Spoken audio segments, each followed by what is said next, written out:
இப்ப சொல்றேன் தம்பி, நான் திமுக தான். எனக்கு குளத்தூர்ல தலைவர் ஜெயிச்சு, குளத்தூர்ல தலைவர் ஜெயிச்சது கொஞ்சம் கஷ்டமா இருக்கு.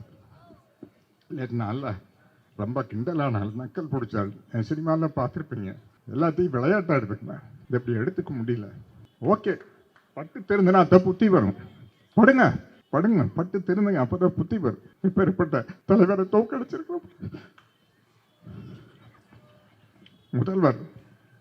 முதல்வருக்கே உதாரணமாக இருந்தவர் அண்ணா, கலைஞர் வழியில் ஸ்டாலின் அவர்கள். என்னங்க ஒரு முதல்வர் பேசுற பேச்சாங்க இது? வாயில நல்லா வருது, எனக்கு கொடுத்தா நல்லா வரும், நல்லா வரும், நல்லா வரும், எவ்வளவு வேணாலும் நல்லா வரும். என்னை வந்து உனி அந்த யாரோ இருக்கிறாங்க இன்ஸ்டாகிராமில், என்னமோ அந்த பாடி அரிசி வெங்காயன்ட்டு அவங்க எல்லாம் திட்டுவாங்க. கவலையே பட மாட்டேன். இங்கே பிடுங்கி வீசிட்டு ஒன்றும் இல்லை, இங்கிருந்து பிடுங்கி வீசிட்டு போயிடும். தேவைன்னா சொல்லுங்க, எனக்கு நிறைய கெட்ட வார்த்தை தெரியும். நான் ஒரு மரியாதையை அதையெல்லாம் அமைக்க வச்சுருக்கிறேன். உங்களுக்கு ஏதாச்சும் தேவைன்னா என் இன்ஸ்டாகிராமில் லொட்டு ரோஸ்லாம் திட்டுவீங்க. உங்களுக்கு ஏதாச்சும் தேவைன்னா அது கொடுங்க, நான் நிறைய எடுத்து கொடுக்குறேன். இன்னைக்கு அந்த ரீல்ஸில் ஏதோ அது வந்து காமெடியாக அவங்க ரீல்ஸ் போடுவாங்க, எதையோ திட்டுவாங்க, அதுக்கெல்லாம் நம்ம பதில் சொல்லணும். ஆனால் இப்போ எனக்கு என்ன பெரிய மகிழ்ச்சினா, அங்கே சட்டசபையில் ஆப்போசிட்டில் உட்காந்துருக்கு பாருங்க நம்ம தம்பி உதயநிதி ஸ்டாலின். ஐயோ சே நோண்டி நொங்க எடுத்துருவாங்க சொல்லுவாங்கல்ல, கிளி நீங்கள் வச்சுட்டு இருக்கிறாரு. ஏங்க நீங்கள் 2 பேரும் ஃப்ரெண்ட்ஸ் தானே, சினிமாவில் ஒன்றா தானே இருந்தீங்க, முதல்லையே ஃபோன் பண்ணி சொல்ல வேண்டாமா, நாளைக்கு நான் இந்த கேள்வியெல்லாம் கேட்க போகிறேன்னா அவர் ஏதாச்சும் பதில் ப்ரிப்பேர் பண்ணிட்டு வருவார். தடாலு சட்டசபையில் இருந்துருச்சு ஒரு கேள்வி கேட்டிங்கன்னா அவர் எப்படி பதில் சொல்லுவார்? போய் ட்விட்டரில் தான் பதில் சொல்லி ஆகணும், வேறு வழி இல்லை. என்னுடைய அன்பு தம்பி செயல் வீரர் சேகர் பாபு அவர்கள் அழைத்த பொழுது பல ஏரியா அவருடைய கட்டுப்பாட்டில் தான் இருக்குது. இன்னைக்கு அவர் தான் வந்து இங்கே தலைவர். எங்க தம்பி எந்த ஏரியான்னு கேட்டால் குளத்தூர்னாரு. அதனால் என்னுடைய உரை இப்படி ஆரம்பிக்கலான் இருக்கிறேன். குளத்தூரில் பேசுறதுனால ஃபஸ்ட்டு கேள்வி, நியாயமா நீங்கள் செய்தது நியாயமா? ஓகே. என்னுடைய தம்பி பொன்வனன் அவர்கள் வந்து ஒரு பெரிய அரசியல் வரலாற்றை பேசினார். கிட்டத்தட்ட 1,00,000 வருஷத்துக்கு முன்னாடி என் தம்பி பொன்வனன் அவர்கள், நீங்கள் பேசுனீங்களே மனித குலத்தின் வரலாறு, எப்போ மனுஷன் ஆரம்பித்தா, எப்படி கடல் வழியில் போனால், எப்படி வந்தால், அப்புறம் 1920 வந்து எப்படி இரட்டை ஆட்சி முறை வந்தது, முதல் நீதி கட்சி வந்தது, இதெல்லாம் வந்து உங்களுக்கு புதுசாக இருக்கலாம், எனக்கு ரொம்ப பழசு. என்ன இப்போ 108 எம்எல்ஏக்கள் ஜெயிச்சிருக்கிறாங்கல்ல, அவங்ககிட்ட நான் கேட்டு தெரிஞ்சிட்டேன். பெரிய அறிவு பெட்டகம். நீங்கள் பேசுறது கம்மி தான். இதெல்லாம் ஒன்றுமே இல்லை உங்களுக்கு முன்னாடி. நீங்கள் அங்கே பேசுனீங்கன்னு வச்சுக்கங்களேன், பால்காவிலிருந்து கங்கை வரை பேசுவாங்க. அதான் எனக்கு வந்து என்னென்னா, தம்பி பொன்வண்ணன் பேசுறது வந்து அந்த 108 எம்எல்ஏக்களுடைய நாலேஜுகளுக்கு முன்னாடி ஜுஜுபி ஒன்றுமே கிடையாது. அவங்கெல்லாம் பெரியார் களஞ்சியம்லாம் புத்தகம் வந்திருக்கும் இல்லைங்களா, அந்த புத்தகம் இருக்கிறத தாண்டி அவங்கெல்லாம் பெரிய களஞ்சியம். அதை நிரூபிச்சுட்டே இருக்கிறாங்க. ஒரு மந்திரிக்கு வந்து அவருடைய போர்ட்ஃபோலியோவே எதுன்னு தெரியல.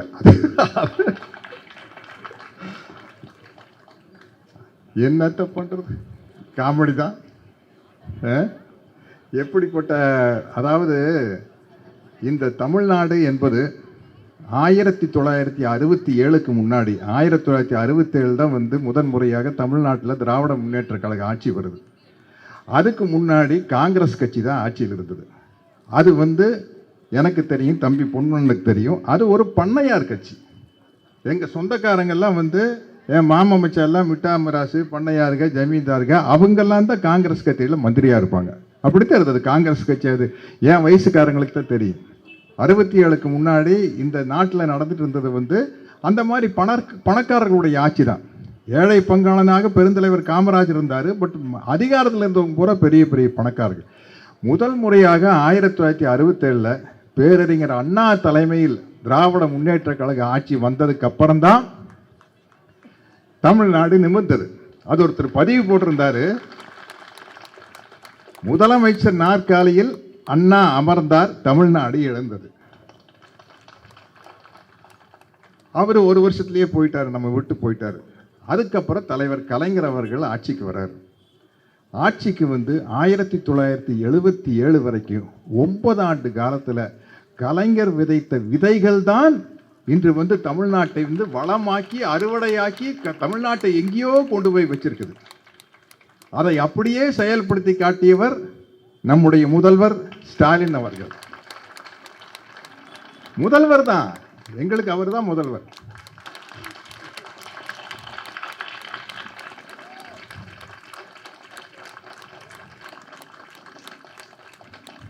அன்பின் முதல்வர், பண்பின் முதல்வர், பெருந்தன்மையின் முதல்வர். சொன்னார்ல சட்டசபையில் 41 பேர் கரூரில் செத்துருக்காங்கன்னா எந்த கட்சிக்காரனும் தன் சொந்த கட்சிக்காரன் சாகரன்னு ஆசைப்பட மாட்டான். அதை வந்து அரசியல் ஆக்காதீங்க.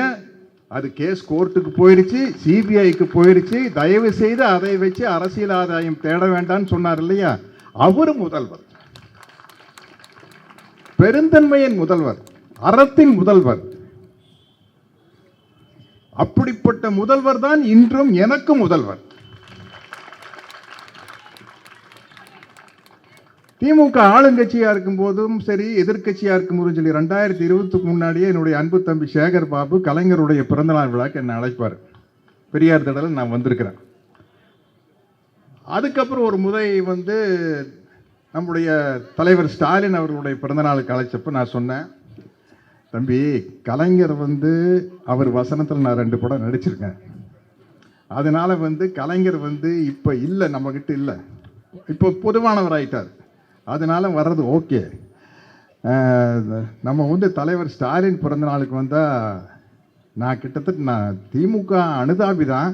நான் கிட்டத்தட்ட திமுக காரனாகவே ஆயிரம் தம்பி, அது எனக்கு பெரிய பிரச்சனையாகுது அப்படின்னா. இப்போ இந்த மேடைக்கு வரும்போது திமுக ஆளுங்கட்சியாக இருக்கும்போது வந்ததை விட ரொம்ப கெத்தா வந்திருக்கேன்.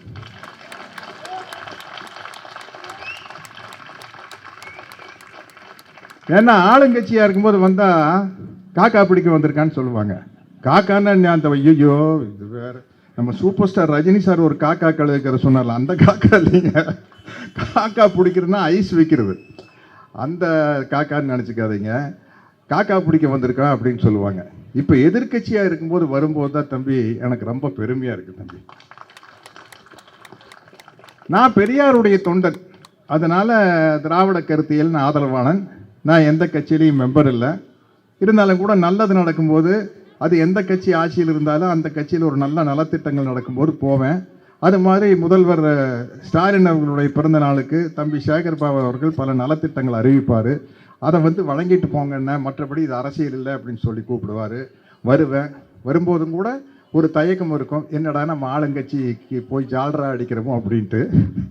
ஆனால் 5 வருஷமாக நான் வந்து சேகர் பாபு தம்பி கூப்பிட்டப்பெல்லாம் நான் வந்ததுக்கு காரணம் வந்து தலைவர் ஸ்டாலின் அவர்களுடைய செயல்பாடுகள் தான், அவருடைய வளர்ச்சி திட்டங்கள் தான், அவருடைய நலத்திட்டங்கள் தான்.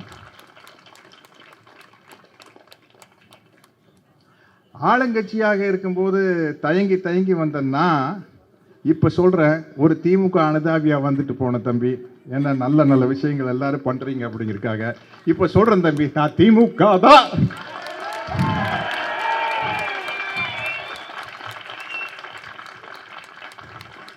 எனக்கு குளத்தூரில் தலைவர் ஜெயிச்சு, குளத்தூரில் தலைவர் ஜெயிச்சது கொஞ்சம் கஷ்டமாக இருக்கு. இல்லைனால ரொம்ப கிண்டலானால் நக்கல் பிடிச்சாள். என் சினிமாவில் பார்த்துருப்பீங்க, எல்லாத்தையும் விளையாட்டாக எடுத்துக்கணும். இது எப்படி எடுத்துக்க முடியல. ஓகே, பட்டு தெரிஞ்சுனா அப்போ புத்தி வரும். படுங்க படுங்க, பட்டு தெரிஞ்சுங்க, அப்போதான் புத்தி வரும். இப்பேற்பட்ட தலைவரை தோக்கடிச்சிருக்கிறோம். முதல்வருக்கு உதாரணமாக இருந்தவர் அண்ணா கலைஞர் வழியில் ஸ்டாலின் அவர்கள். என்னங்க ஒரு முதல்வர் பேசுகிற பேச்சாங்க இது, வாயில் நல்லா வருது. எனக்கு கொடுத்தா நல்லா வரும், நல்லா வரும், நல்லா வரும், எவ்வளோ வேணாலும் நல்லா வரும். என்னை வந்து உனி அந்த யாரோ இருக்கிறாங்களா அது இன்ஸ்டாகிராமில், என்னமோ அந்த பாடி அரிசி வெங்காயன்ட்டு அவங்கெல்லாம் திட்டுவாங்க. கவலையே பட மாட்டேன். இங்கே பிடுங்கி வீசிட்டு ஒன்றும் இல்லை, இங்கிருந்து பிடுங்கி வீசிட்டு போயிடும்.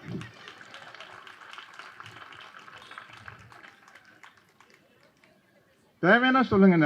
எனக்கு நிறைய கெட்ட வார்த்தை தெரியும். நான் அது ஒரு மரியாதை அதையெல்லாம் அமைக்க வச்சுருக்கிறேன். உங்களுக்கு ஏதாச்சும் தேவைன்னா இன்ஸ்டாகிராமில் லொட்டு ரோஸ்லாம் திட்டுவீங்க. உங்களுக்கு ஏதாச்சும் தேவைன்னா அது கொடுங்க, நான் நிறைய எடுத்து கொடுக்குறேன். அதனால் இந்த தமிழ்நாட்டை பொற்காலமாக மாற்றியது திராவிட மாடல் ஆட்சி தான். தந்தை பெரியாரின் கொள்கைகளை கனவில் ஏந்தி அதை நடைமுறைப்படுத்தி அண்ணா அதை சட்டமாக்கி, என்னங்க மிக முக்கியமான ஒரு சட்டம் சொல்றீங்க, இவ்வளவு பெண்களுக்கு இருக்கீங்க, பெண்களுக்கு சொத்தில் சம உரிமை கொண்டு வந்தார் தலைவர் கலைஞர். அதை விடவா அவர் கொண்டு வந்த அந்த அத்தனை சட்டத்தையும் வழிநடத்தி முன்னாடி கொண்டு வந்தார் நம்மளோட தலைவர் ஸ்டாலின் அவர்கள். அதை விடவா ஒண்ணுமில்லை. இப்போ ஆட்சியில் இருக்கிறவங்களுக்கு நான் ஒரே ஒரு அட்வைஸ் பண்றேன், நீங்க ஒண்ணுமே பண்ண வேண்டாம். ஸ்டாலின் அவர்கள் செய்த நலத்திட்டங்களுக்கு பேரை மட்டும் மாற்றி ஸ்டிக்கரை மாற்றிருங்க, உங்களுக்கு நல்ல பேர் கிடைச்சிடும். நான் முதல்வன் திட்டமா வேற ஏதாச்சும் வச்சுக்கோங்க, விடியல் பயணமா வேற பேர் வச்சுக்கோங்க. அந்த பேரை மட்டும் மாட்டினீங்கனாலே உங்களுக்கு நல்ல பேர் வந்துடும். ஆனால் அவர் கொண்டு வந்த நலத்திட்டத்தையும் வளர்ச்சி திட்டத்தையும் மாற்றினீங்கன்னா சரிப்பட்டு வராது, கண்டிப்பாக சரிப்பட்டு வராது. என்னன்னா ஒரு இருக்க சினிமா போக, நானும் சினிமா நடிகன், சினிமா ஒரு கவர்ச்சி எல்லாம் இருக்க வேண்டியதா இல்லைன்னு சொல்ல, பட் நம்ம சிந்திச்சு சீர்தூக்கி பார்க்கணுங்க. நம்மளுக்கு ஒரு மாற்றம் வேணும்னா என்ன மாதிரியான மாற்றம் அப்படிங்கிறது யோசிச்சு பார்க்கணும். இப்போ நான் ஃப்ராங்காக சொல்கிறேன், இப்போ கருத்தியல் ரீதியாக ஒரு மாற்றமா, ஐடியாலஜிக்கலி ஒரு சேஞ்ச் வேணுமா அப்படின்னா, திராவிட கருத்தியலான சமூக நீதிக்கு நேர் மாறான ஒரு கருத்தியல் ஆர்எஸ்எஸ்னுடைய பிஜேபியினுடைய சனாதனம். உங்களுக்கு இது பிடிக்கலையா, அங்கே ஓட்டு போட்டுருங்க. கருத்தியல் ரீதியாக இதை விட இன்னும் வேகமாக ஒன்று வேணும்னு ஆசைப்படுறீங்களா, கம்யூனிஸ்ட் கட்சி ஆட்சி கொண்டு அவங்கள முதல்வராக்குங்க, தப்பே கிடையாது. இல்லை விடுதலையிலேயே மிக முக்கியமான விடுதலை பட்டியல் இனத்தவர்களுடைய விடுதலை அப்படிங்கிறீங்களா, விடுதலை சிறுத்தைகள் கட்சிகள் அவங்க நிக்கலவளுங்க அவ்வளோ இடத்துல அவங்கள ஜெயிக்க வைங்க. என்ன மாற்றம் இருக்குது? ஏன்னா என்னுடைய மாண்புமிகு தமிழ்நாடு முதல்வர் என்னுடைய அன்பு தம்பி விஜய் அவர்கள் கட்சி ஆரம்பிக்கையில் என்ன சொன்னார், என்னுடைய கொள்கை தலைவர்கள் பெரியார், அம்பேத்கர், திராவிடமும் தமிழ் தேசியம் எனது இரண்டு கண்கள். அப்போ திமுக தானே, அது திமுக தான். திமுக அண்ணா திமுக அது எல்லாம் ஒன்று தான். தலைவர்கள் நபர்கள் மட்டும்தான் மாறுது. அந்த தலைவர்களும் நபர்களும் மாறும்போது நீங்கள் யோசிச்சு பார்க்க வேண்டாமா, ஸ்டாலின் என்னென்ன செஞ்சார்? நான் நிச்சயமாக சொல்கிறேங்க, நிச்சயமாக எல்லா கட்சியிலையும் ஒரு குறை இருக்கும், விமர்சனம் இருக்கும். ஆனால் அதுக்காக நீங்கள் என்ன பண்ணுவீங்க, எங்கேயோ கொண்டு போய் ஓட்ட போட்டுருவீங்களா? இருக்காதா? ஒரு அப்பாவுக்கு மகனுக்கு நடுவில் கருத்து வேறுபாடு இருக்குது. அப்பா என்னங்க இப்படி பண்ணிட்டாரு, மகன் சொல்லுவான், மகன் என்ன இப்படி, அவன் சரியில்லைங்கன்னு அப்பா சொல்லுவான். கணவன் மனைவிக்கு நடுவில் கருத்து வேறுபாடு இருக்குது, அண்ணன் தம்பிக்கு நடுவில் கருத்து வேறுபாடு இருக்குது, இரண்டு நண்பர்களுக்கு நடுவில் கருத்து வேறுபாடு இருக்கும். அது மேலே ஒரு ஆட்சியின் மேலே 5 வருடம் ஆட்சியில் இருப்பவர்கள் மேலே ஒரு கருத்து வேறுபாடு இருக்குது, விமர்சனம் இருக்கும், குறைகள் தெரியும். ஆனால் அதை நிவர்த்தி செய்யக்கூடிய ஒருத்தருக்கு ஓட்டு போடுறோமான்னு நம்ம யோசிக்க வேண்டாமா? ஓகே, போட்டுட்டீங்க. இனிமேலையாவது கேள்வி கேட்டு பழகுங்க, கேள்வி கேட்டு பழங்க. பெரியார் நமக்கு சொல்லி கொடுத்தது, அண்ணல் அம்பேத்கர் சொல்லி கொடுத்தது, மார்க்ஸ் சொல்லி கொடுத்தது, ஏன் என்ற கேள்வி கேளுங்கள் அப்படிங்கிறதான். இன்னைக்கு அந்த ரீல்ஸில் ஏதோ அது காமெடியாக அவங்க ரீல்ஸ் போடுவாங்க, எதையோ திட்டுவாங்க, அதுக்கெல்லாம் நம்ம பதில் சொல்லணும். ஆனால் இப்போ எனக்கு என்ன பெரிய மகிழ்ச்சினா, அங்கே சட்டசபையில் ஆப்போசிட்டில் உட்காந்துருக்கு பாருங்க நம்ம தம்பி உதயநிதி ஸ்டாலின். ஐயோ நோண்டி நொங்க எடுத்துருவாங்க சொல்லுவாங்கல்ல, கிளின்னு கிழிச்சிட்டு இருக்கிறாரு. ஏங்க நீங்கள் 2 பேரும் ஃப்ரெண்ட்ஸ் தானே, சினிமாவில் ஒன்றா தானே இருந்தீங்க, முதல்லையே ஃபோன் பண்ணி சொல்ல வேண்டாமா, நாளைக்கு நான் இந்த கேள்வியெல்லாம் கேட்க போகிறேன்னா அவர் ஏதாச்சும் பதில் ப்ரிப்பேர் பண்ணிட்டு வருவார். தடால்னு சட்டசபையில் இருந்துருச்சு ஒரு கேள்வி கேட்டிங்கன்னா அவர் எப்படி பதில் சொல்லுவார்? போய் ட்விட்டரில் தான் பதில் சொல்லி ஆகணும், வேறு வழி இல்லை. அதனால் அது நம்ம சில இடத்துல நம்ம சைலண்ட்டாக இருப்போம், சில இடத்துல ஆக்ரோஷமாக பேசுவோம். அது மாதிரி நம்ம சில இடத்துல சைலண்ட்டாக இருந்துக்கிறோம். அந்த சைலண்ட்டாக இருக்கிற இடம் சட்டசபை. ஆக்ரோஷமாக பேசுகிற இடம் நன்றி தெரிவிக்க போன இடத்துல ஆக்ரோஷமாக பேசுறது. இப்பேற்பட்ட தலைவர் பாருங்க, குளத்தூரில் தோத்துட்டார். நான் அடுத்த நாள் தலைவருக்கு ஃபோன் பண்ணுறேன், எனக்கு என்ன சொல்கிறேன்னு தெரியல, என்னங்க இப்படி அப்படின்னா, அதை விடுங்க நான் இப்போ நன்றி சொல்கிறதுக்காக போயிட்டுருக்குறேங்கிறார். அடுத்த நாள் நன்றி தெரிவிக்கிற கூட்டத்தில் மக்கள் அத்தனை பேர் அழறாங்க. அவரது மட்டும் இல்லை, அன்பில் மகேஷ் போகிற இடத்துல, தம்பி தமிழன் பிரசண்டாக போகிற இடத்துல எங்கே எப்படி என்ன எங்கே எப்படி ஸ்லிப் ஆச்சுன்னு தெரியல, ஆயிடுச்சு. பராசக்தி படத்தில் நடிகர் திலகம் சிவாஜி, பராசக்தி படம் பார்த்தவங்க எத்தனை பேர் இருக்குன்னு தெரியாது. நடிகர் திலகம் சிவாஜி அவர்கள் வந்து தன்னையுடைய தங்கச்சியை பார்க்கறதுக்காக சென்னைக்கு வருவார். ரங்கூன்லேருந்து வந்த இடத்துல வம்பு பண்ணி அவர் ஒரு கவர்ச்சி நடனத்தை கூப்பிட்டு போய், ஓ ரசிக்கும் சீமானேவா அஜோலிக்கும் கடை அடைந்து, அதுக்கு கலைஞர் தான் அந்த பாட்டு எழுதினார்னு நினைக்கிறேன். ஆமாம் அப்படின்னு நினைக்கிறேன். அப்படின்னு சொல்லி நடிகர்தில் வந்து அங்கேருந்து ரங்கூன்லேருந்து வரும்போது வந்து பாக்கெட்டை பர்செல்லாம் பிக் பாக்கெட் அடிச்சுட்டு போயிடுவாங்க. சோத்துக்கே வழி இருக்காது. கவர்ச்சி நடனத்தை பார்க்க போய் அப்படிப்பட்ட பணக்கார ரங்கூன்லேருந்து வந்து இங்கே ரொம்ப, அப்போ தான் தலைவர் வசனம், காண வந்த தங்கையை கண்டேன் கண்ணற்ற ஓவியமாக, ஆம் கைம்பெண்ணாக, தங்கையின் பெயரோ கல்யாணி, ஆனால் கழுத்திலோ மாங்கல்யம் இல்லை, செழித்து வாழ்ந்த குடும்பம் சீரடிந்து விட்டது, கண்ணிலே நீர் கையிலே பிள்ளை, கல்யாணி அலைந்தால் கல்யாணிக்காக நான் அலைந்தேன் அப்படின்னு சிவாஜி சார் பேசுவார் கலைஞருடைய வசனத்தை. அந்த மாதிரி எங்கேயோ கவர்ச்சி நடனம் பார்க்க போய் இருக்கிறதையெல்லாம் அடிச்சுட்டு போயிட்டாங்க. இது நீ மறுபடியும் நம்ம ரிவைவ் வர்றதுக்கு இனி எல்லாம் வந்து மறுபடியும் வந்து திமுக ஆட்சி வந்து அதை சரி பண்ணு, திமுக ஆட்சி வந்து தான் சரி பண்ணு. அநேகமாக கலைஞர் அவர்களுடைய 104வது பிறந்த நாளுக்கு நம்ம தமிழ்நாடு முதலமைச்சராக